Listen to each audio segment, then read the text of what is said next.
वज़ीर-ए-आज़म शहबाज शरीफ ने पंजाब के निगरां वज़ीर-ए-आला के लिए मुशावरत मुकम्मल कर ली है। अहम इजलास की सदारत की है और इत्तेहादी कायदीन से टेलीफोनिक राबता भी किया है। मुआविन खुसूसी मलिक अहमद खान ने परवेज़ इलाही के नामों पर आमादगी का इशारा भी दे दिया, लेकिन ताहाल कोई हतमी फैसला नहीं किया गया। आज रात 10 बजे तक हुकूमत और अपोजिशन में इत्तेफाक न हुआ तो मामला पार्लिमानी पार्टी के पास चला जाएगा।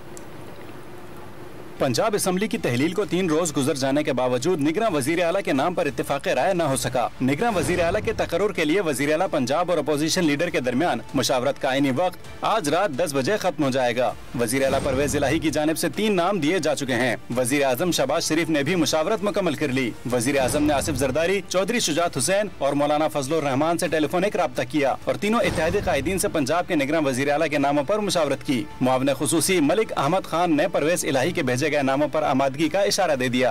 कल परवेज इलाही साहब से बात हुई और मैंने उनसे जो उनके तीनों नाम थे उन तीनों पे हमें मेरिटोरियसली स्पीकिंग उन नामों पे कोई बहुत हमें एतराज़ नहीं था। वज़ीर आला पंजाब परवेज इलाही ने कहा कि निगरां वज़ीर आला के दिए गए नामों में से किसी एक के इनकार से फर्क नहीं पड़ता।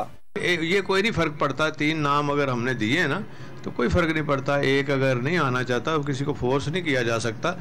आज रात की डेडलाइन से कबल निगरां वज़ीर आला पंजाब के नाम पर इत्तेफाक राय न हुआ तो मामला पार्लिमानी कमेटी के पास चला जाएगा। कमेटी भी 3 रोज में फैसला न कर पाई तो मामला इलेक्शन कमीशन के सुपुर्द हो जाएगा और इलेक्शन कमीशन 2 रोज के अंदर निगरां वज़ीर आला का फैसला लाजमी तौर पर करने का पाबंद है।